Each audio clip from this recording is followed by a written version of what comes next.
¿Y qué decimos? La microeconomía estudia el funcionamiento de los mercados. ¿De acuerdo? De acuerdo. Explica cómo están organizados esos mercados. ¿De acuerdo? De acuerdo. Cómo se determinan los costos de producción y cómo se fijan los precios. ¿De acuerdo? De acuerdo. Eso nos han enseñado en microeconomía y todos los textos de microeconomía no operan con estos rubros, trabajan con estos rubros. La macroeconomía se centra en los movimientos del ciclo económico. Ajá, y el ciclo económico, ¿qué cosa es? Es simplemente cómo va evolucionando a través del tiempo el Producto Bruto Interno y qué efectos tiene, ¿no es cierto?, en el empleo, qué efectos tiene en el funcionamiento de los mercados, etcétera. Por eso decimos, la macroeconomía se centra en los movimientos del ciclo económico y sus implicancias para el crecimiento económico, es decir, para que dé impulso a la inversión, para que invite a las distintas unidades económicas, ¿no?, a que realicen inversión. Inversión, desde luego, productiva, porque hay inversión también especulativa. La inversión productiva es la que genera riqueza y esa es justamente la que mide el Producto Bruto Interno. El Producto Bruto Interno, ¿no?, mide la riqueza que se genera en una economía. Y riqueza es sinónimo de bienes tangibles que lo podemos tocar, ¿no es cierto?, ver y con los cuales satisfacemos nuestras necesidades, en términos generales, las necesidades de la sociedad. ¿Qué más decimos? Y los problemas económicos de un país como la inflación, claro, y ponemos entre paréntesis consumo, ahorro nacional, el nivel general de precios, etcétera. La recesión económica, que tiene que ver con el empleo, con los salarios. Los déficits presupuestales, que tienen que ver con el gasto público y con el ingreso público. Y el ingreso público, ¿qué cosa es? La tributación. Y la tributación, ¿qué comprende? Impuestos directos, indirectos, tasas, contribuciones, legados, empréstitos, donaciones. Todo eso es tributación, sí, señor. ¿Qué más? Las exportaciones e importaciones, ¿no es cierto?, que tiene un indicador finalmente que nos anda golpeando en la economía si es que no lo sabemos controlar. ¿Cuál es? El tipo de cambio. El valor de la moneda, la tasa de interés. Los mercados pueden llegar a un equilibrio. El ciclo económico tiene dificultades para corregir sus errores. Y aquí hay algo que se debe hacer notar, hacer énfasis. Cuando una economía está en equilibrio, no significa que esté generando bienestar a la sociedad, no necesariamente.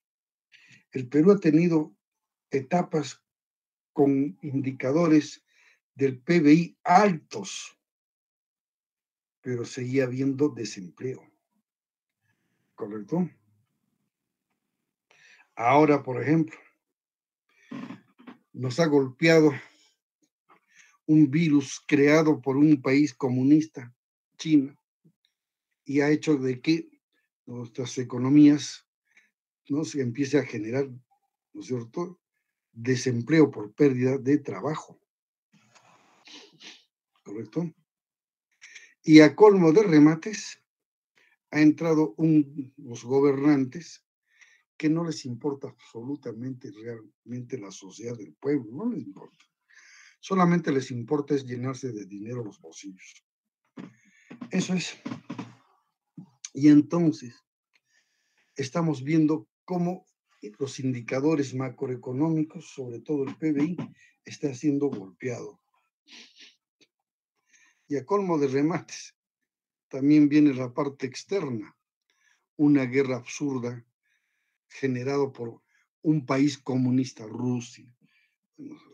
Ay, Dios mío. ¿No es cierto? Que comienza a atacar a Ucrania. Y bueno, estamos viendo las consecuencias. ¿Qué más? Los instrumentos para corregir las tendencias macroeconómicas expresadas en el ciclo económico y que emplean los gobiernos se dan en decisiones de política económica, las cuales son, a ver, primera, la política económica fiscal a través de la intervención del gasto público y la tributación. Y su catalizador es la función consumo-inversión. ¿Será cierto esto?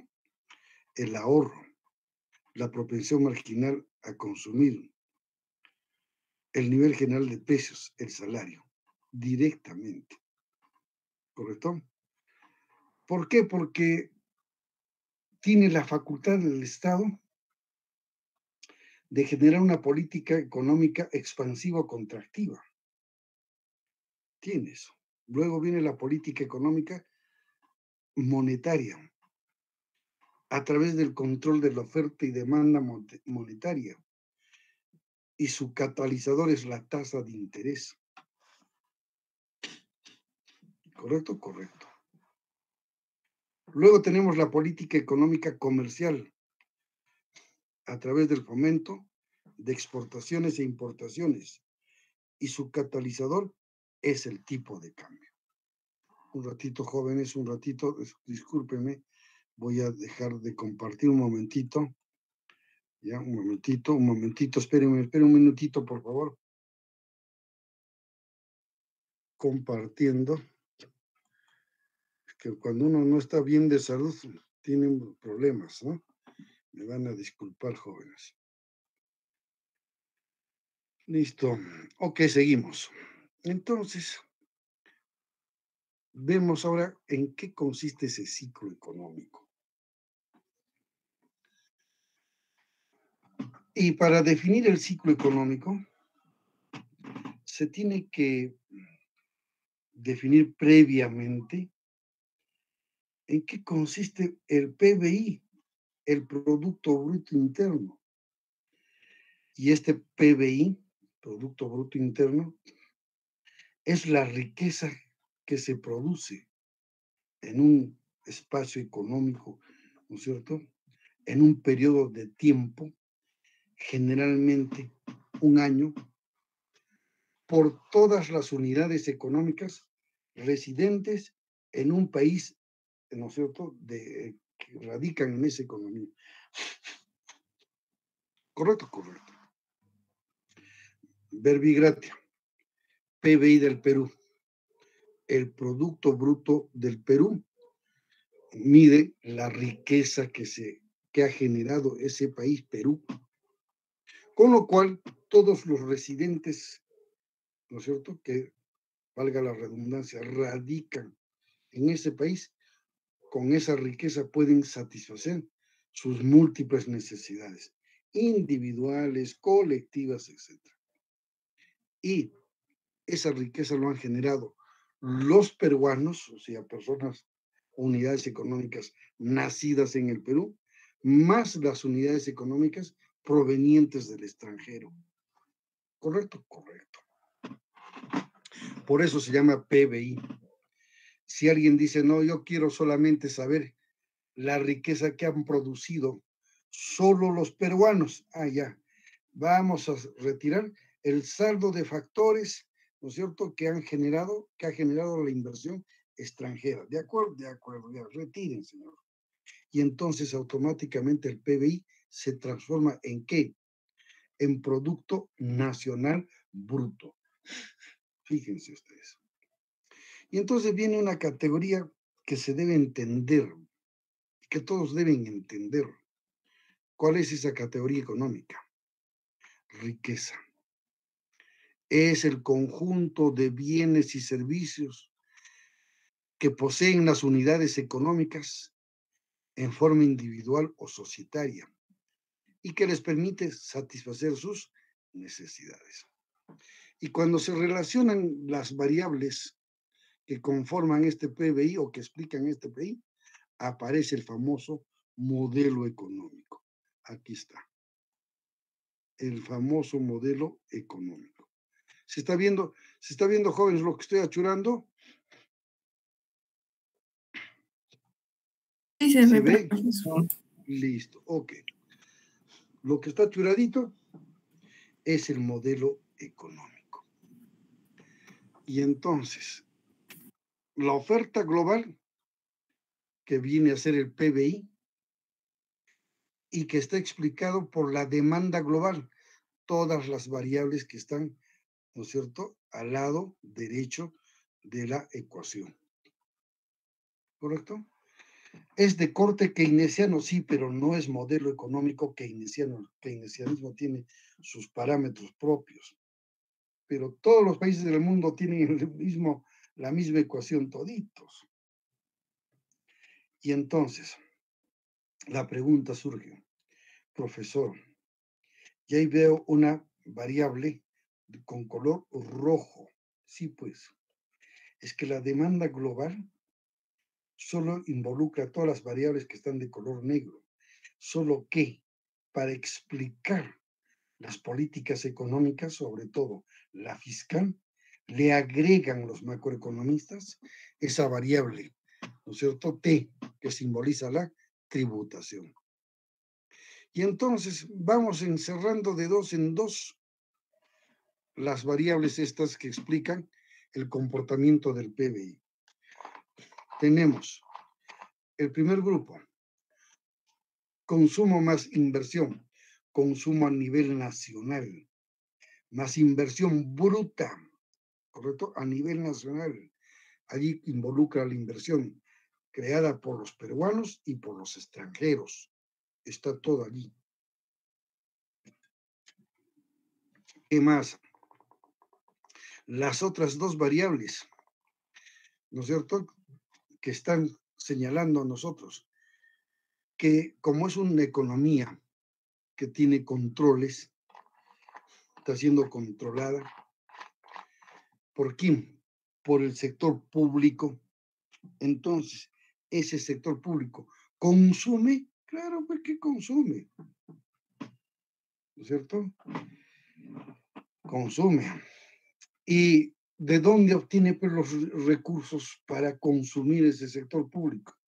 Tiene que meter la mano al bolsillo de todas las unidades económicas residentes en el país. Y eso se llama tributación. Y la tributación comprende impuestos directos e indirectos, tasas, contribuciones, ¿no es cierto?, empréstitos, donaciones, legados, etc. ¿Correcto? Correcto. Muy bien. Luego tenemos otras dos variables adicionales, ¿correcto?, que nos determinan a nuestra economía como una economía, ¿no es cierto?, de carácter abierta, es decir, que realizamos transacciones económicas con el resto del mundo, es decir, con otros países de la esfera, ¿no?, del mundo. Tenemos que realizamos exportaciones e importaciones, sí, pues señor, porque nuestra economía no es una economía autárquica, no es economía autárquica. Es decir, producimos toda la riqueza que requiere la sociedad para poder satisfacer sus necesidades. No, señor. Por ejemplo, el Perú. El Perú produce medicinas, no. ¿Cómo que no, profesor? Si hay tanta medicina. Sí, pues el Perú tiene laboratorios, ¿cierto?, que operan a nivel internacional, son transnacionales, ¿cierto?, pero que solamente aquí en el Perú las ensamblan, ¿no es cierto?, las fabrican, pero los insumos, materias primas, etcétera, para fabricar esos medicamentos, lo traen del extranjero. ¿Cierto? Cierto. El Perú tiene industria química básica para realizar el desdoblamiento de las estructuras moleculares de las materias primas. No. Entonces, ¿qué cosa tenemos que hacer? Importar. Listo. Y la importación, pues, no es gratis. Nos las venden a un precio X, ¿no es cierto?, basado en una moneda extranjera considerada divisa. ¿Y cuál es la moneda extranjera considerada divisa? La que no pierde a través del tiempo demasiado poder adquisitivo. Entre ellos tenemos el dólar americano, la libra esterlina, el yen japonés, el Deutsche Mark alemán, el yen japonés, y así sucesivamente. Y entonces, la forma como se conjuncionan estas variables va a explicar, ¿no es cierto?, la oferta global, es decir, el PBI. Muy bien, y ahí está pues qué significa cada una de estas variables, ¿correcto? Muy bien. En este modelo macroeconómico no se considera la tributación. Sin embargo, debemos considerar las políticas económicas que se dan en el modelo económico, como sigue. Las dos primeras variables, fíjense, me genera la política económica monetaria. Las otras dos, la política económica fiscal. Las otras dos, la política económica comercial. En la política económica monetaria encontramos indicadores. ¿Cuáles son estos indicadores de la política económica monetaria? La tasa de interés. Y la tasa de interés puede ser activa, pasiva, nominal y efectiva. Así es, la tasa de interés. Y tiene que ver con el curso de análisis económico financiero, mucho que ver. ¿Por qué? Sobre todo en el análisis financiero. Tiene mucho, mucho que ver. ¿De dónde has obtenido dinero para realizar la inversión? ¿De dónde sacaste, Cholito lindo, el dinero para realizar la inversión? Ah, tienen todos ustedes, tienen la industria panificadora, la panificadora Angelitos Fritos, ya. ¿De dónde sacaron el dinero? Bueno, me presté de mis compañeros, me prestó mi papá, mi mamá, me prestó el vecino, qué sé yo, pero la mayor parte dirá, pues me he prestado de intermediarios financieros. Otros dirán, pues, eso es el ahorro toda mi vida, ¿ok? Y entonces, la pregunta que salta inmediatamente es, ¿y a qué costo? ¿O porque tienes linda cara te han entregado el dinero? No, pues señor, nada es gratis en el Perú y en el mundo en general. Todo cuesta. Y entonces, ¿a qué costo financiero? Ajá. Y ahí viene pues justamente el análisis financiero, ¿correcto? ¿Y con eso has hecho inversión? Sí. ¿Qué inversión has hecho? Ya, he comprado materia prima, he comprado ¿cómo se llama? Levadura, cloruro de sodio, la materia prima y los insumos para fabricar pan, ¿de acuerdo? De acuerdo. ¿En qué más has invertido? En maquinaria, pues, señor, para producir pan. Es decir, esa inversión que has hecho, ¿te está generando rentabilidad o no te está generando rentabilidad? Sí, me genera rentabilidad. ¿Cuánto? El análisis económico.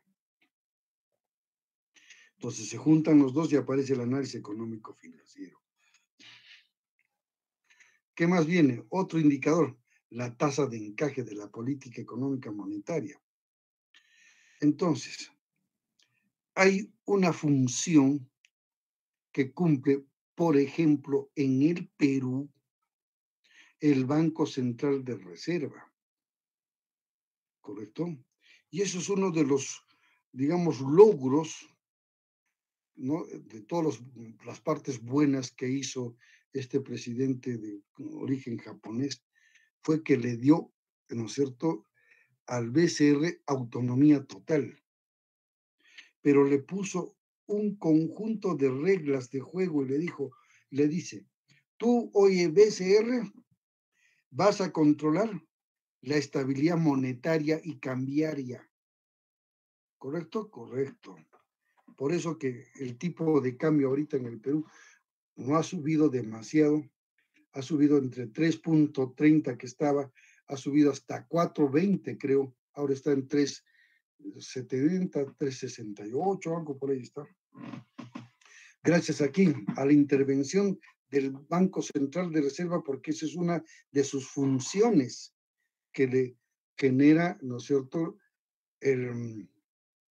digamos, las normas legales del Perú que controlan tanto al Ejecutivo como al Legislativo. Muy bien. Y entonces, ese Banco Central de Reserva, para lograr la estabilidad monetaria, tiene que estar cuidando, señor. Todos los días tiene que, ¿no? Tiene que ir constantemente vigilando cómo es el comportamiento, ¿no es cierto?, del recurso monetario, la oferta monetaria en concreto. Se está multiplicando demasiado la oferta monetaria. Si hay exceso de dinero en el mercado, es decir, la oferta monetaria ha explosionado, entonces me va a generar, ¿qué cosa me va a generar? Inflación, porque hay una ecuación, le vamos a poner a casito. En la teoría, la ecuación de Fisher, ¿qué dice? Vamos a poner. Nivel general de precios está explicado por la oferta monetaria multiplicada por la velocidad del dinero, y todo dividido entre el volumen de producción. ¿Correcto? En el Perú, esa variable P, nivel general de precios, se conoce como índice de precios al consumidor, que es otra cosa, equivalente al nivel general de precios. Y entonces, si se incrementa ese índice de precios al consumidor, estamos en franca, ¿no es cierto?, inflación. Y miren ahorita cuánto está la inflación en el Perú. Está entre 8 a 9%, posiblemente para julio lleguemos a 10, 12% de inflación. Es decir, estamos teniendo una economía, ¿no es cierto?, con inflación. ¿Y quién paga ese costo de inflación? La gente que tiene, ¿no es cierto?, trabajo y vive de un salario fijo, ¿no es cierto? Y la gente que no tiene trabajo y que se anda recursando día a día, es decir, la gente pobre.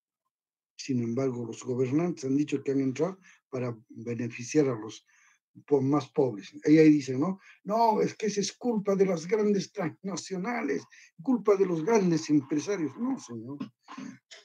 No tiene nada que ver eso. Bueno, en fin. Entonces, el Banco Central de Reserva, ¿cómo controla la oferta monetaria para que no se dispare ese índice de precios al consumidor? Simple.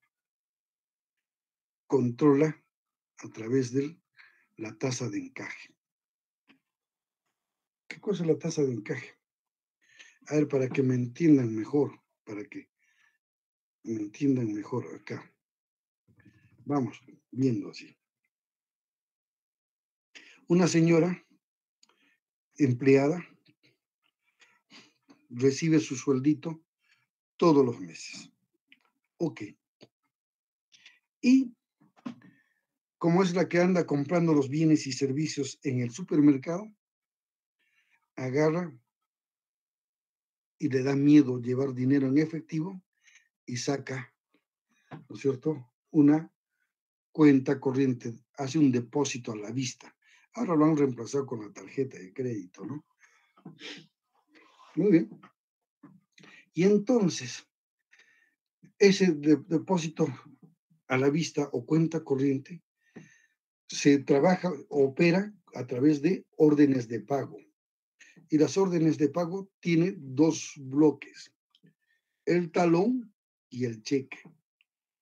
Todas las variables y anotaciones que tiene el cheque se registran en el talón para poder controlar, pues, para que no se dispare el poseedor, el titular del depósito a la vista no se dispare, ¿no es cierto? Y comience a girar cheques sin fondo, lo cual en el Perú está penado por ley, tiene cárcel inclusive.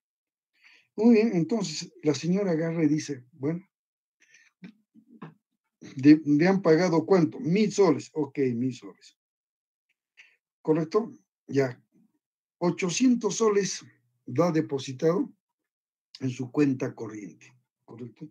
Se ha quedado con 200 para unos gastos muy especiales que tiene, etcétera. Menudencias, todos los días comprar pancito, en fin, para preparar sus alimentos, qué sé yo. Pero si quiere estoquearse, comprar, digamos, alimentos en bienes no perecibles, tiene que comprar del, ¿no es cierto?, digamos, del tendero o de la bodeguita que está cerca de su casa. Y le va con un cheque, le dice, mira, yo te voy a llevar estos tres productos por valor de 100 soles. Te giro, ¿no es cierto?, el cheque. A la orden de la bodeguita XX. Listo, señor. Como es cumplida la señora en sus pagos y es sujeto de crédito, el bodeguero le dice, lleve, no a caserita, llévese, no, ya, deme el cheque. El bodeguero, ¿qué hace con ese cheque? Agarra y no se va al banco a cobrarlo, sino con ese cheque se va donde su proveedor y le dice, véndeme tales productos para mi tienda, ok, pero te voy a pagar tanto en efectivo y tanto en cheques, porque tengo un grupo de clientes que me compran con cheque. Ya, ¿lo están endosados los cheques? Sí, señor, aceptado, aceptado. El bodeguero, el proveedor, perdón, se va donde el industrial, al fabricante, y le dice, señor, tengo tanto en efectivo y tanto en cheques. Ya no hay problema, el industrial dice, ya endósamelo los cheques. Fíjense, 3 manos ya pasó el cheque que le fue endosado a la señora al bodeguero. Y el industrial va donde el agricultor y le dice al agricultor, te voy a comprar las, este, las materias primas con tanto en efectivo y tanto en cheque. ¿De acuerdo? De acuerdo. Ya son 4. Entonces, esos 100 soles se han multiplicado 4 veces y se ha convertido ya no en 100 soles, sino en 400 soles. Y eso está incrementando la oferta monetaria, sí, pues, señor. Y entonces el Banco Central de Reserva dice, un momentito. Tengo que poner, ¿no es cierto?, límite a esto. Y pone la famosa tasa de encaje. Es decir, oye tú, banquero, has captado, hoy día has captado 1.000 soles del público. Sí, señor. Sí, pero la economía, la oferta monetaria se me está disparando. De los 1.000 soles que has captado, ¿correcto? Te pongo un encaje del 20%, es decir, obligatoriamente, oye, banco, me vas a guardar en bóveda 200 soles y solamente vas a poder prestar 800 soles para que no se multiplique el dinero. Esa es la filosofía del encaje. De esa forma controla la ecuación de Fisher, esta ecuacióncita que estamos viendo acá, y que lo voy a proceder a borrar. Eso, ¿correcto? Eso, ¿correcto? Entonces, el analista económico financiero anda detrás de las políticas y de las directivas que da el Banco Central de Reserva. Está detrás. Constantemente tiene que entrar a la página web del BCR y estar, ¿no es cierto?, consultando las últimas resoluciones que ha emitido.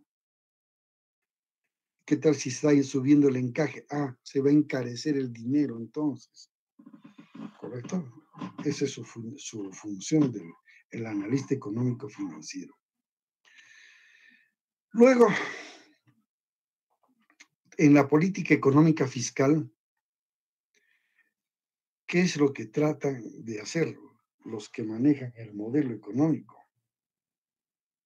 Cerrar brechas. ¿Qué brechas? Sí, la diferencia entre el consumo público y el ingreso público. ¿Correcto? Deben estar en equilibrio, debe estar en equilibrio. Si el Estado está consumiendo más de lo que tiene que recibir, es decir, el consumo público G es mayor que la tributación, entonces está generando una brecha fiscal negativa que va a ser perjudicial en el largo plazo. Sí, señor. Lo inverso es que tenga una brecha fiscal positiva. Generalmente no se da. ¿Por qué? Porque es bien fácil para los que están a cargo del Ejecutivo dispararse nomás, pues señor, se disparan y comienzan a gastar más de lo que pueden recibir. ¿Y cómo gastan más de lo que pueden recibir? ¿No es cierto? ¿A través de qué?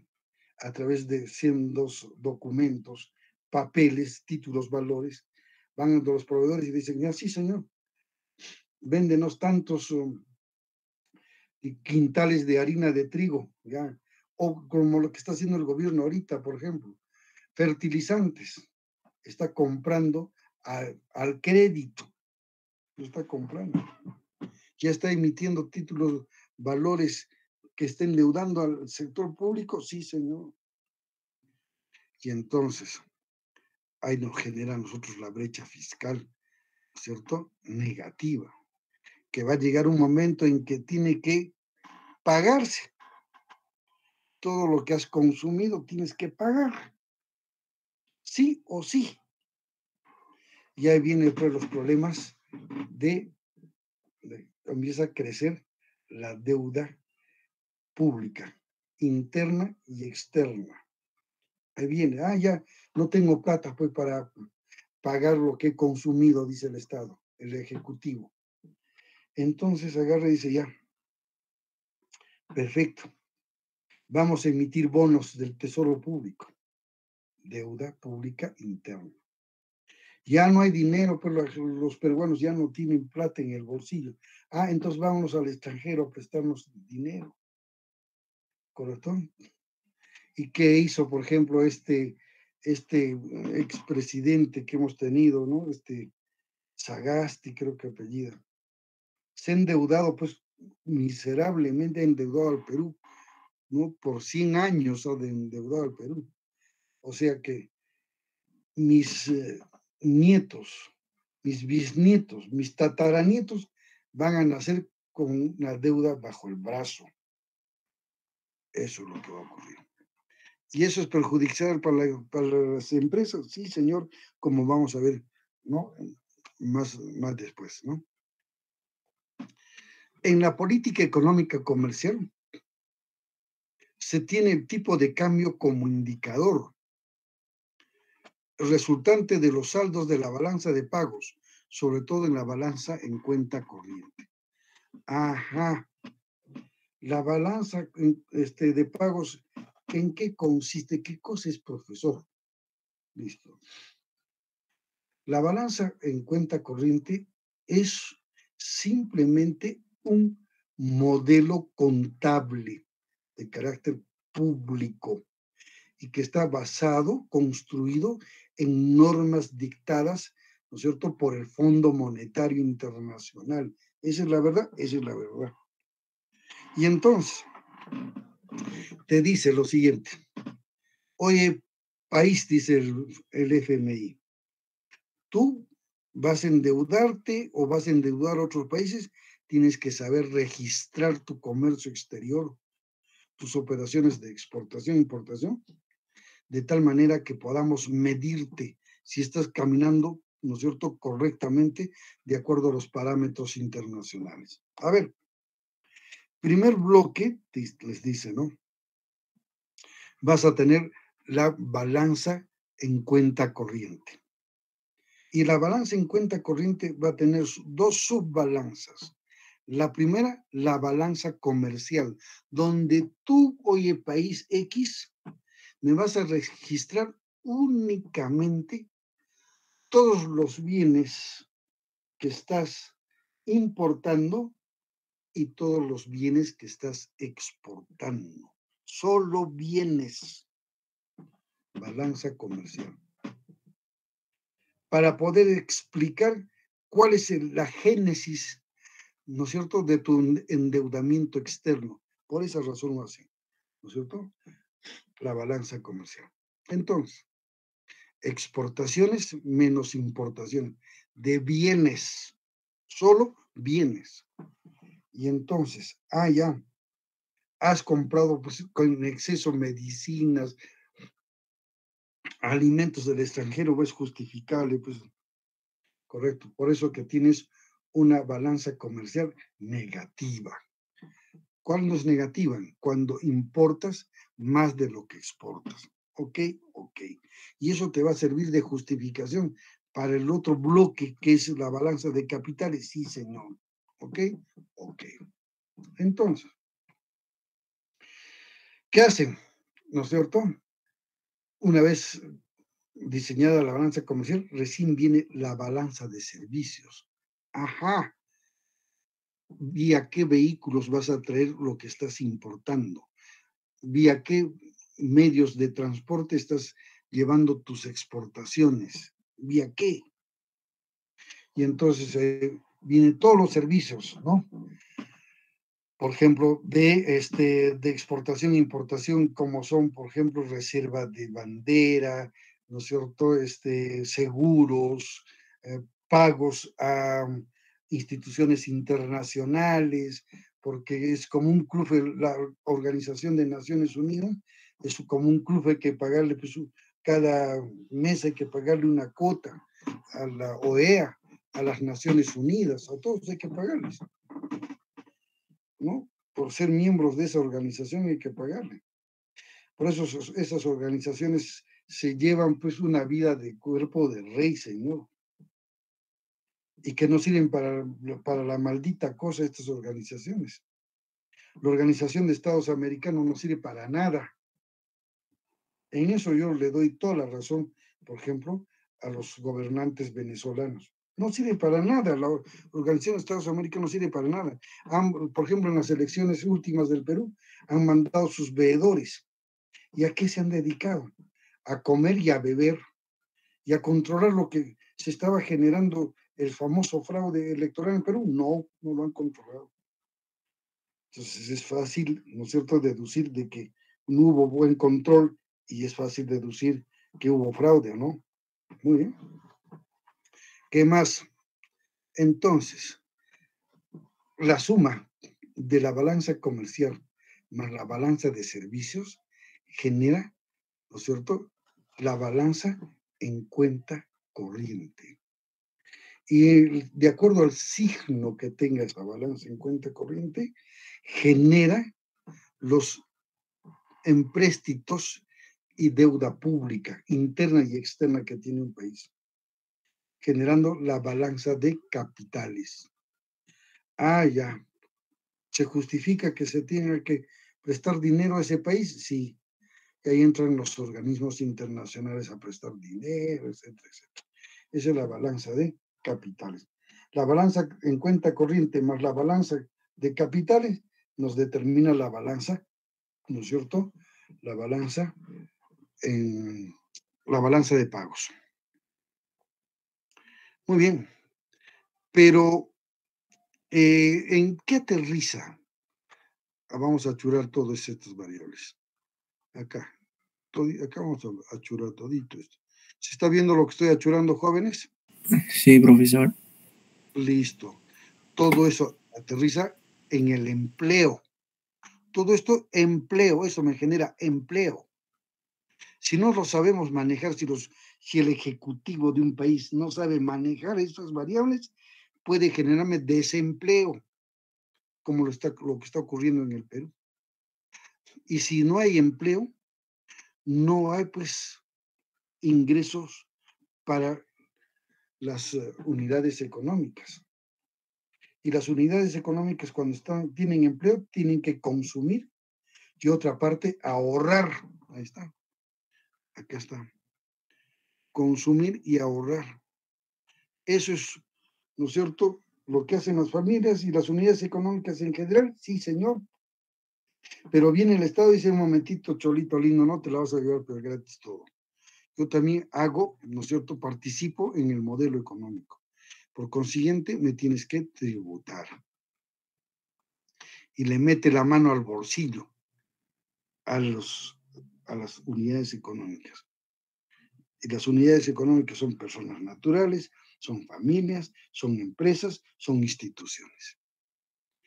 Y le restamos lo que nos saca ¿no es cierto?, el Estado y nos genera ¿qué? El ingreso disponible. Y ese ingreso disponible es el que dinamiza los mercados. Por tanto, dinamiza el ahorro y por tanto dinamiza la inversión. Ya sabemos que la primera identidad de equilibrio del modelo económico de carácter keynesiano es que para que haya inversión, el ahorro debe ser idéntico a la inversión. Definitivo, definitivo. ¿Correcto? Muy bien. Por eso decimos, y este ahorro debe ser canalizado a la inversión. Y esta inversión debe generar ¿qué cosa? Empleo. ¿Eso está sucediendo en el Perú? No, señor. Todo lo inverso. Y entonces, para que una economía se encuentre macroeconómicamente en equilibrio, debe cuidar 4 precios. ¿Cuáles son esos 4 precios, profe? Primero, el tipo de cambio. Segundo precio, la tasa de interés. Tercer precio, el nivel general de precios, que en el Perú es IPC, Índice de Precios al Consumidor. Y el último precio es el salario mínimo vital. ¿Y qué han hecho los políticos en el Perú? Han manejado estos precios desde el punto de vista político, no económico. Y están generando distorsiones, sí, pues señor, unas distorsiones terribles. Y no solamente este gobierno lo ha exacerbado, ¿cierto? Pero los anteriores gobernantes lo han hecho también, sí. ¿Y qué ha generado, señor, en el Perú? Que el 60, 70, 80%, 90%, ¿no es cierto?, de las unidades económicas que generan empleo estén en la condición de informales. ¿Así tan altos los porcentajes? Sí, señor. Por ejemplo, Cusco. ¿Qué porcentaje de informalidad tiene el Cusco? 90%. Es decir, solo el 10% tributa. Solo 10% de tontonazos hacen eso. Así dicen los que no tributan, ¿no? Tontonazo. Y bueno, pues señor, nos han obligado a eso, muchos empresarios han obligado que se pasen al lado informal, sí señor, y han generado una economía subterránea. Y paradójicamente, como es la vida, digo, ¿no? Todos los partidos de izquierda quieren, ¿no es cierto?, tomar el poder. ¿Para qué? Para gestionar la riqueza que se genera en el Perú, llevarse buena parte a sus bolsillos y otra parte darle migajas a su población. Pero no contaron que el Perú tiene un alto porcentaje de emprendedores informales. En la vida van a permitir que venga un gobierno de izquierda y se lo lleve la riqueza que generen. No, no va a salir. Por eso en el Perú la izquierda nunca va a prosperar. Muy bien, ¿qué más tenemos? Y aquí tenemos la ecuación del modelo económico y sus indicadores. PBI, empleo, salario. La política económica monetaria, tasa de interés, tasa de encaje. La política económica fiscal, la brecha fiscal. La política económica comercial, exportaciones menos importaciones, el tipo de cambio. Los precios a cuidar para tener estable la economía, más el nivel general de precios, ahí está. Justamente los precios que acabo de señalar. ¿Correcto? Salario, W. ¿Ok? Tasa de interés, I minúscula, I latina minúscula. ¿Correcto? Tipo de cambio también. ¿Correcto? ¿Qué más? El nivel general de precios que está relacionado todo con el PBI. Y entonces viene el ciclo económico. Y ahí viene. Esta herramienta del ciclo económico, todo esto es lo que sustenta, ¿no?, al ciclo económico. Y les hago énfasis en esas partes, porque el análisis económico financiero descansa en esto. Esta es su herramienta del análisis económico financiero. Esa es su herramienta. Por eso que el análisis económico financiero, que era dominio exclusivo de los contadores públicos colegiados, ¿correcto? Ahora se ve completamente que han estado equivocados los analistas, sí. ¿Quién debería tener ese manejo, ese dominio? El que ha estudiado economía, porque allí va a encontrar las génesis, el origen de los indicadores de su, ¿no es cierto?, aspecto económico y de su aspecto financiero. Es decir, el análisis económico financiero que se maneja a través de ratios e indicadores, como por ejemplo los indicadores de solvencia, los indicadores de liquidez, las tasas de rentabilidad a corto plazo, las tasas de rentabilidad a largo plazo y así sucesivamente. Y entonces, todo este modelo económico hay que analizarlo a través del tiempo en forma dinámica. Sí, señor.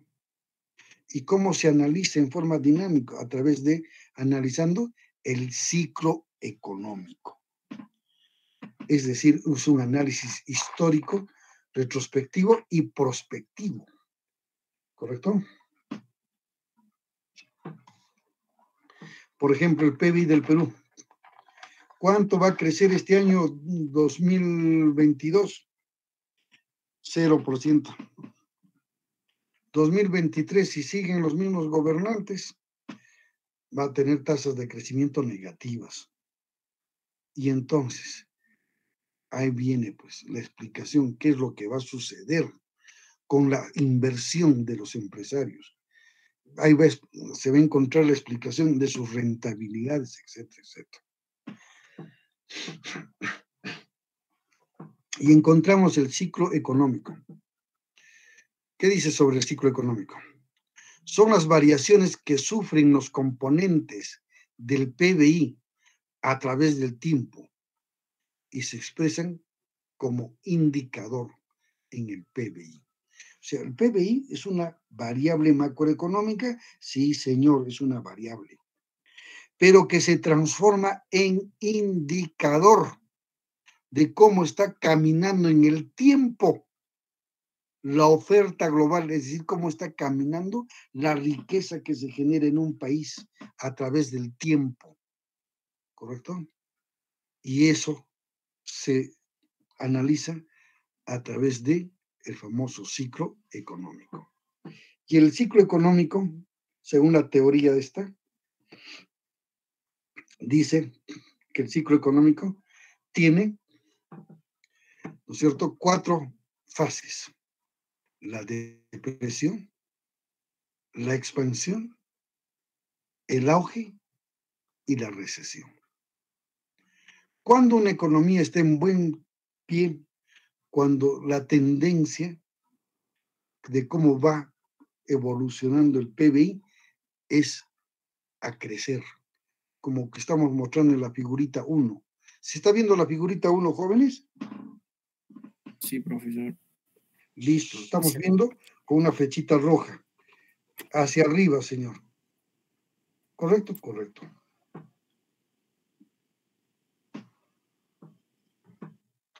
Flechita para arriba. ¿Correcto? A crecer. Si fuese así, entonces todos los componentes, mire, toditos los componentes, ¿no es cierto?, están en subida. Es decir, hay empleo. La tasa de interés es moderada, es baja. Por consiguiente, se puede hacer más inversión. La brecha fiscal no es demasiado alta, es sostenible en el tiempo. El tipo de cambio está controlado. Ok, entonces, aleluya, dicen, ¿no? ¿Es un escenario favorable? Sí. La pregunta es, ¿y qué pasa si la flecha fuese inversa? Su tendencia ya no sería a crecer, sino a decrecer. Y eso sí es lo más triste, porque empieza a golpear, ¿no es cierto? Los indicadores macroeconómicos empiezan a golpear a las unidades económicas, sobre todo que viven al día a día, que viven de un sueldo, de un salario, como lo que está ocurriendo ahorita en el Perú. Muy bien. Y entonces tenemos que una de las preocupaciones que tienen las unidades económicas, empresarios, directivos, es determinar qué políticas macroeconómicas usará el gobierno para controlar las variaciones del PBI, variaciones que pueden ser negativas para la implantación de estrategias empresariales y operativas. Por tanto, ¿cómo se reflejará? Está mal escrito acá, reflejará.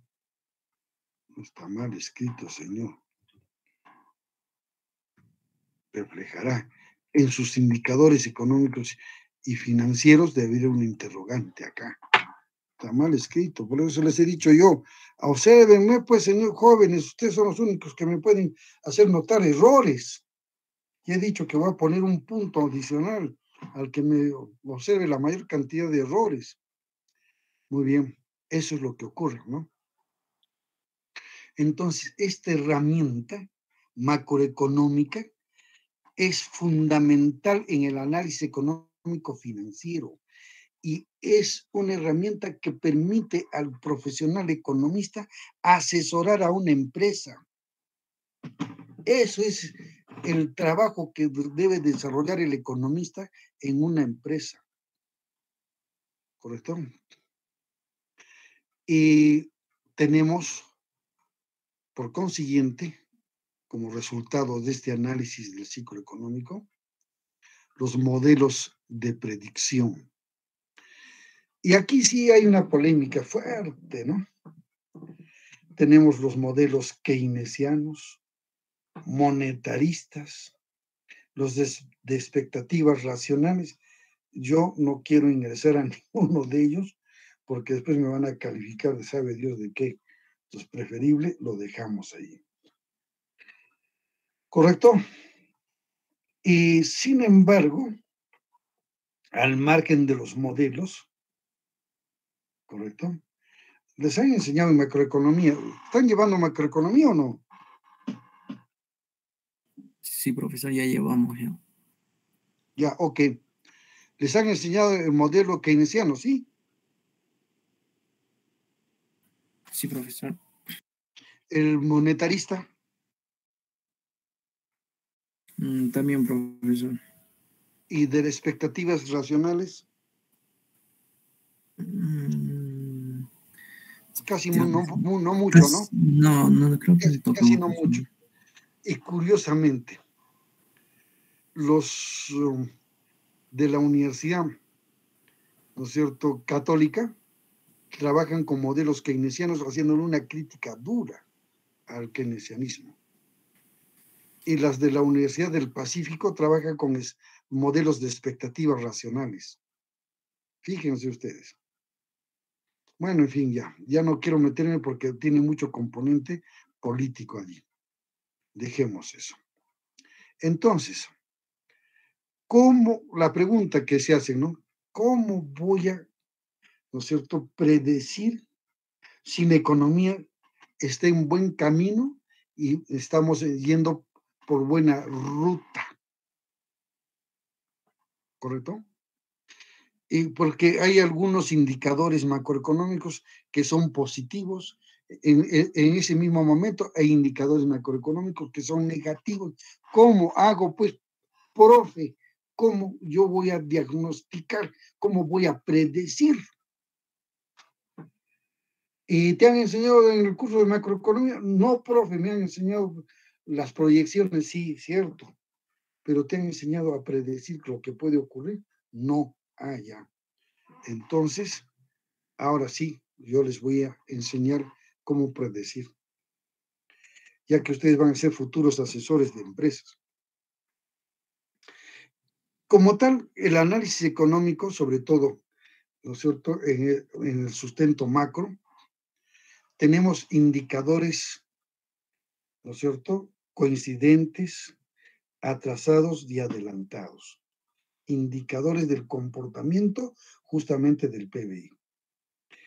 Indicadores atrasados, la tasa de desempleo. ¿Cuánto desempleo tiene el Perú? Tanto. Teníamos nosotros 27%, ahora tenemos 49% de desempleo. Prácticamente vamos a llegar para julio de este año casi al 50% de desempleo. Ha crecido brutalmente. Lo que habíamos, ¿no es cierto?, retrocedido y habíamos, digamos, generado empleo a muchas personas, ahora lo hemos perdido. Pero me sirve para predecir, pero no me sirve para nada. Otro indicador coincidente, como la renta que perciben las personas, el volumen de producción industrial, etc. Pero ¿por qué te quejas? Si ahorita la producción de tales bienes sigue igual, incluso ha crecido, van a decir algunos. ¿Correcto? La respuesta es bien simple. Es que estos se mueven simultáneamente con el ciclo económico. ¿Te sirve? No, son de poca ayuda para pronosticar un escenario futuro. Y entonces viene un tercer grupo, los indicadores adelantados. Son los que realmente tienden a prever los movimientos del ciclo económico a futuro. Así tenemos, observen bien jóvenes, índice de crecimiento de la industria de construcción. Está relacionado directamente con la variable Y, con la renta. Índice de crecimiento de la industria de construcción. Ajá. Constantemente nos están alimentando y nos dicen que los pedidos por cemento, ¿no es cierto?, están incrementándose. Eso indica de que hay varias industrias de construcción que van a seguir operando en el futuro. ¿Es un buen indicador? Es un buen indicador de que la economía no se va a recesar, va a seguir creciendo en algún grado, en alguna medida. Otro, el índice de consumo de energía eléctrica en el sector industrial, no en el doméstico. ¿Correcto? Eso significa, pues, señor, de que están, ¿no es cierto?, produciendo las empresas. Y si ese indicador de consumo de energía eléctrica es negativo, a chispas. Algo está pasando con la inversión que nos han enseñado en macroeconomía. ¿Cómo con la inversión que nos han enseñado en macroeconomía? Sí, pues, la inversión que nos han enseñado en el curso de macroeconomía, no sé si es 1 o es 2, me han dicho lo siguiente. Si los empresarios ven que sus stocks de inversión, o sea, materias primas, etcétera, etcétera, insumos, comienzan a disminuir aceleradamente. ¿Qué hacen los empresarios? Levantan el teléfono, llaman al proveedor y le dicen, oye, Cholito lindo, se me está acabando la materia prima, envíame tantos quintales, unidades o sacos, cajas, qué sé yo, de la materia prima. ¿Correcto? Correcto. Ahora, lo inverso, que los empresarios ven que su stock de insumos, materia prima, no ha disminuido, sino al contrario, está creciendo. ¿Por qué? Porque el mercado no le está comprando los bienes. Entonces, ¿qué hace el empresario? Levanta el teléfono y le dice al proveedor, Cholito lindo, no me envíes más materia prima. Y entonces, ¿qué hace el empresario? El empresario tiene dos grupos de trabajadores, los estables y los contratados. Justamente, ¿por qué tiene esos dos grupos? Justamente por el manejo de la política económica que ya han experimentado ellos en carne propia, ¿no? Entonces dice, ya, ¿qué tal si este gobierno es una tragedia? Entonces yo no puedo tener una planilla fija, estable. Tengo que tener uno que sí me permite a mí permanecer, ¿no es cierto?, como empresa, y el otro, bueno, lo tendré que contratar temporalmente. Entonces, ¿qué hace el empresario? Al ver que sus almacenes de materia prima e insumos están creciendo, que no salen, no hay ventas, simple, dejan de comprar materia prima. Al dejar de comprar materia prima, ¿qué hacen los proveedores? Le dicen a las empresas industriales, ya no quiero más, no me compran. Y entonces comienza a generarse una cadena, ¿no es cierto?, de desabastecimiento en realidad de materia prima, porque están los almacenes abarrotados, y lo peor, se refleja en uno de los factores básicos de la producción, es el que sufre inmediatamente. ¿Materia prima? No, se frenó. ¿Bienes de capital? No, sigue igual. El recurso humano. Comienzan a despedir trabajadores, generando ¿qué cosa? Desempleo. ¿Qué otro más? Índice de gestión de stocks, ya lo que acabamos de explicar. Índice de pedidos de bienes de capital, también lo que acabamos de explicar. La curva de rendimiento. La curva de rendimiento tiene que ver mucho con la tasa de interés. Ajá, ¿correcto? La tasa de interés me va a determinar a mí esa curva de rendimiento. Ahorita, por ejemplo, los intermediarios financieros, como tienen elevados costos operativos, están subiendo la tasa de interés en créditos, están subiendo, porque tienen que enfrentar costos fijos, pues. Entonces la tasa de rendimiento es negativa, a decrecer. Y entonces, ya los empresarios dicen, ya no me presto, me sale muy caro. Entonces, ¿qué decimos? Cuando estos índices bajan durante 3 o 5 meses consecutivos, nos puede dar una señal de una próxima recesión económica. Repetimos, cuando estos indicadores o índices bajan durante 3 o 5 meses consecutivos, como lo que está sucediendo en el Perú, es una señal de una próxima recesión económica. ¿Y dónde está la recesión económica? Está PBI para abajo. ¿Listo? Listo. Y entonces, eso es una de las, ¿no es cierto?, de los fundamentos que explican los indicadores en el análisis económico financiero. Muy bien. ¿Qué problemas económicos encontramos? El ciclo económico trae consigo una serie de problemas económicos que la macroeconomía tiende a explicarlos y trata de resolverlos. ¿Y cuáles son estos problemas económicos? El crecimiento económico y la productividad. Listo. en qué consiste el crecimiento económico. El crecimiento económico consiste en el incremento, ¿no es cierto?, o la variación porcentual de incremento del Producto Bruto Interno. ¿Está creciendo el PBI en el Perú? No. Está, más bien al contrario, está decayendo. Y por consiguiente, ¿no es cierto?, los indicadores de productividad también están disminuyendo. Otro problema, la inflación. Y la inflación es todo un cuerpo teórico de la macroeconomía. ¿Lo estarán estudiando o lo habrán estudiado ya ustedes? ¿En qué consiste la inflación? ¿Correcto? La inflación. ¿Qué más? El desempleo. Ahorita, por ejemplo, la inflación en el Perú está creciendo. El desempleo está creciendo.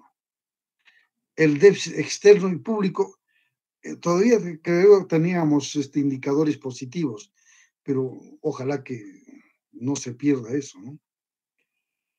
Y finalmente, el rol del Estado en la economía. Es una tragedia el rol del Estado ahorita en la economía peruana. Muy bien, ¿qué más?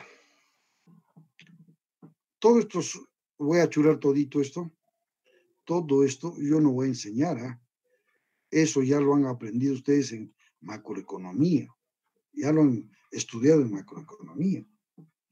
Por eso, si ustedes van a ser asesores de empresas, tienen que volver a imbuirse de este cuerpo teórico, ¿no? Y que les permita, ¿no?, alimentar en qué consiste el crecimiento económico o el decrecimiento económico, y está relacionado con la productividad o no, la inflación, el desempleo o el empleo, qué sé yo, los déficits externos y públicos también, ¿no es cierto?, y el rol del Estado en la economía. Eso se enseña en macroeconomía, sí. Se está viendo lo que estoy achurando, jóvenes, ¿no?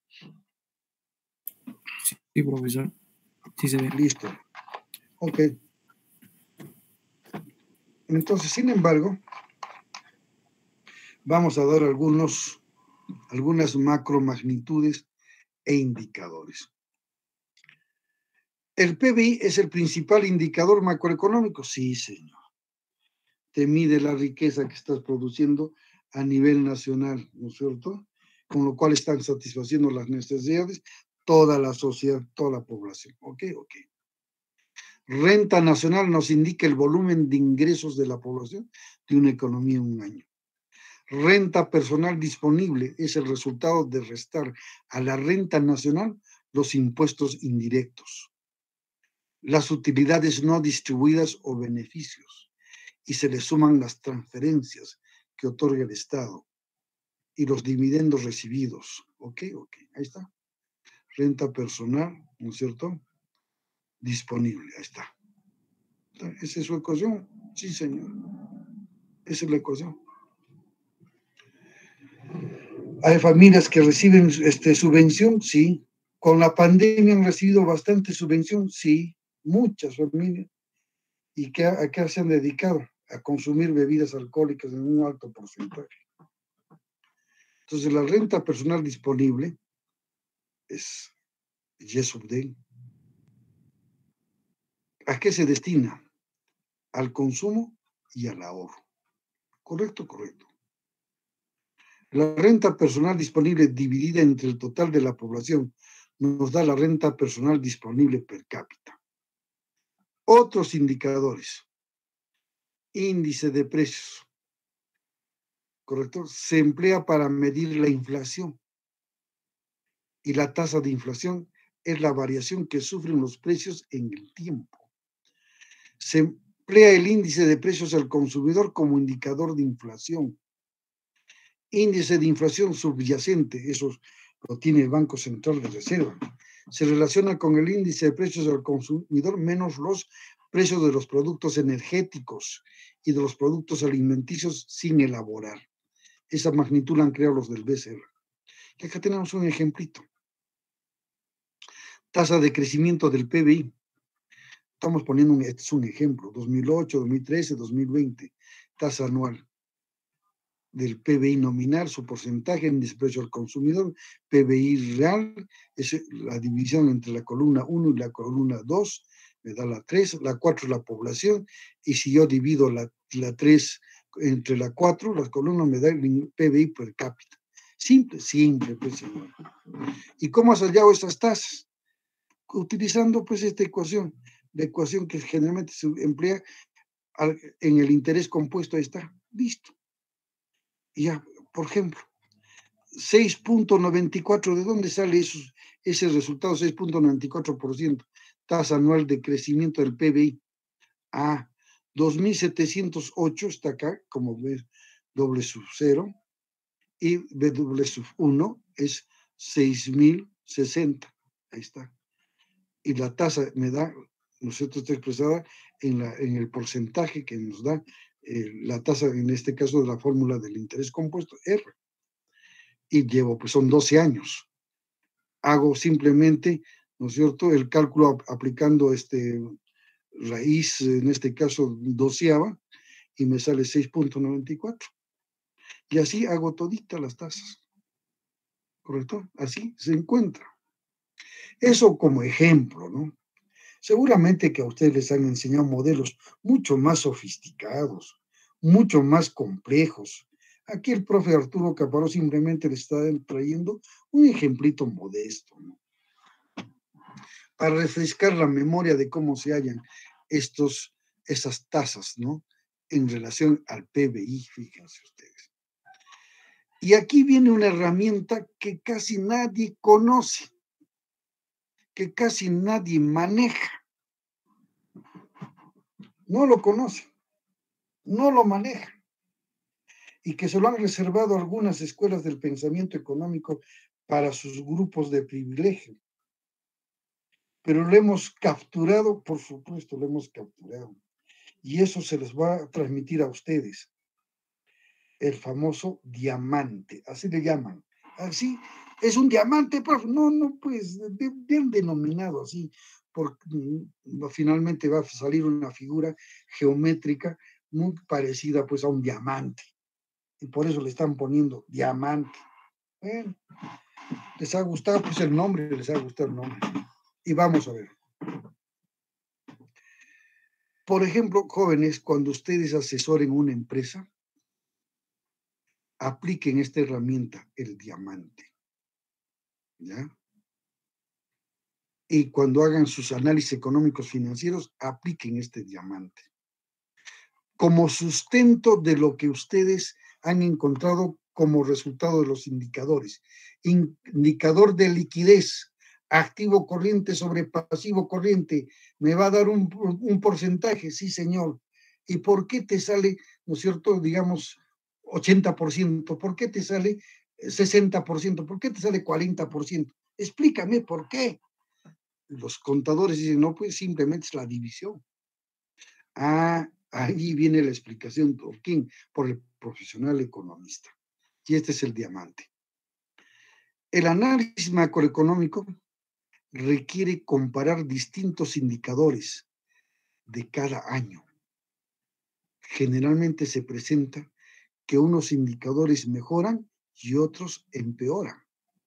Y como resultado se tiene una idea no muy clara de la evolución de una economía. Y entonces, hemos visto ya la economía de gestión. En economía de gestión se tiene un instrumento denominado el diamante,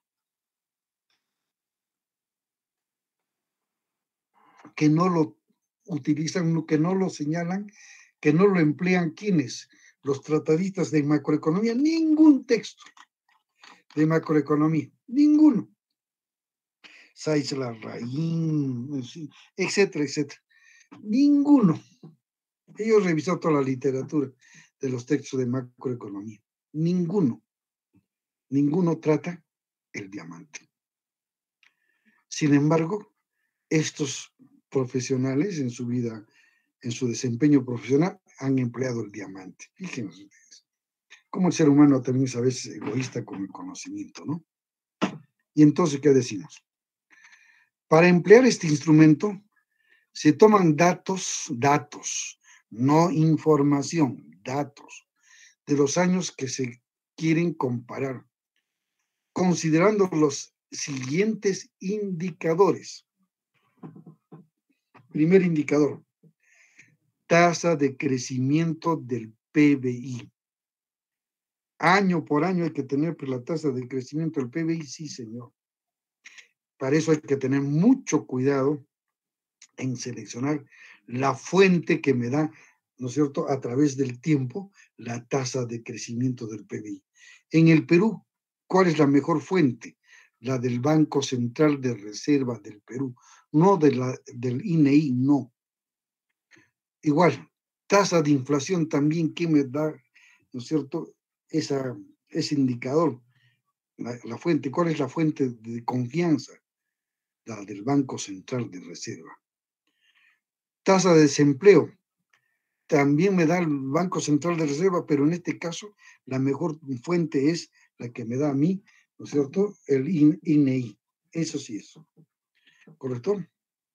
Déficit de la balanza en cuenta corriente, también me da, ¿no es cierto?, en este caso, la fuente de quién, del Banco Central de Reserva, sí, también me da. Buen indicador. En eso sí maneja bien. Los profesionales que trabajan en el Banco Central de Reserva son de primer nivel, muchos de ellos, ¿no es cierto? Y entonces, teniendo estos datos, arman el diamante, que es simplemente armar el siguiente gráfico. Ahí está. ¿Se está viendo el gráfico, jóvenes? Sí, sí, profesor. ¿Ya? ¿Solamente hay un alumno? ¿Los demás están viendo o no? Sí, sí se ve, profesor. Ok, Sí, profesor. miren. Ven ustedes dos polígonos, uno de color rojo y uno de color verde. Entonces, miren, la pregunta es, el polígono de color rojo me está mostrando un polígono cuya área es superior a del polígono de color verde. ¿Correcto? Está clarísimo. Y observen bien cómo se ha colocado, ¿no es cierto?, los números en estos ejes. No corresponden al eje del campo cartesiano. No. Tiene otra. Por ejemplo, acaba de lo más alto a lo más bajo. Acá de lo más alto a lo más bajo. Acá, a lo contrario, de lo más bajo a lo más alto. Aquí, de lo más bajo a lo más alto, o sea, lo opuesto al eje, ¿no es cierto?, vertical. El horizontal es lo opuesto al eje vertical. Y entonces, por ejemplo, el polígono de color rojo me dice que la economía tiene una alta tasa de desempleo, 20%, digamos. Y la tasa de inflación es 9%, pues Dios mío, es una economía golpeada. Y que su déficit de la balanza en cuenta corriente, es decir, la balanza comercial, más la balanza de servicios me da la balanza en cuenta corriente, sí, señor, es negativa. ¿Qué significa? Que debemos más a los extranjeros que los extranjeros nos deben a nosotros, -10. ¿Y cuál es la tasa de crecimiento del PBI? 2%. Eso es una economía, pues, golpeadísima. Porque, ¿qué dice la teoría?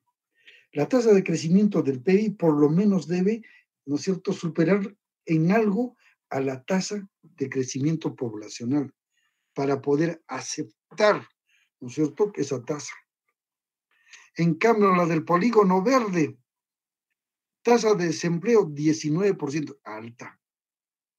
Pero el déficit de la balanza corriente es positivo, no es negativo. Es decir, es +5 en este ejemplo, ¿no? Significa que a ese país o esa economía, ¿no es cierto?, el extranjero le debe más de lo que ellos deben a los extranjeros. Y la tasa de inflación pues, está entre el 4 y el 2%. Tolerable, pues, señor. Y la tasa de crecimiento del PBI es 4%, señor. Bendito sea Dios, ¿no es cierto?, para esta economía de polígono verde. Y entonces, aquí describimos, en la parte derecha se registra para cada año la tasa de desempleo. Si nos alejamos del centro de la economía, la economía tiene más desempleo. En la parte izquierda se registra para cada año el índice de precios del consumidor. Si nos alejamos del centro de la economía, tiene más inflación. En el eje vertical inferior se registra el déficit comercial en cuenta corriente, millones de soles, como ejemplo, ¿no? Si los valores son negativos, significa que tenemos fuerte déficit comercial. En el eje vertical superior se registra la tasa de crecimiento del PBI. Si el valor se aleja, significa que la economía puede entrar en recesión económica. Uniendo los puntos se tiene el diamante. ¿Está? Listo. Entonces, si nosotros vamos armando este diamante año por año para la economía peruana, vamos a determinar qué años han sido los mejores para el Perú y qué años son los peores y cómo se pronostica. Pero fíjense ustedes, para los empresarios, cuando este polígono se sesga hacia la derecha, ¿se está viendo el cursor, jóvenes? ¿Se está viendo? ¿Se ve, jóvenes? Avísenme. Sí, profesor, sí, se ve. Ok, cuando se sesga, es decir, la tasa de desempleo es alta, entonces los costos en sueldos y salarios para los empresarios les es más cómodo, ¿no es cierto? No le va a generar demasiada planilla. Ok. Pero eso es bueno, no es ni bueno ni malo. Generalmente, pues hay que pensar siempre en el trabajador. Ok. ¿Qué más? La tasa de inflación le permite a uno tener estabilidad monetaria, cambiaria, le permite gozar de poder adquisitivo. Entonces, digamos, este esquemita de color verde, este polígono de color verde, es un indicador que es un polígono que es superior al polígono de color rojo. Listo. Puede ser el polígono de color rojo, el país X, el polígono verde, el país Y. Entonces el país Y está en mejor posición que el país X. O puede ser que en una economía de un X país, años anteriores teníamos este polígono de color rojo, y ahora ¿cómo está? Estamos con el polígono de color verde, entonces la economía está en franco crecimiento, sí, señor. Y eso va a permitir a nosotros tener mejores indicadores en el análisis económico financiero, sí, señor. Muy bien, entonces aquí nos vamos a quedar para continuar con nuestros apuntes de economía de empresa, pero viendo sobre todo el mundo externo de la organización. Vamos a dejar de compartir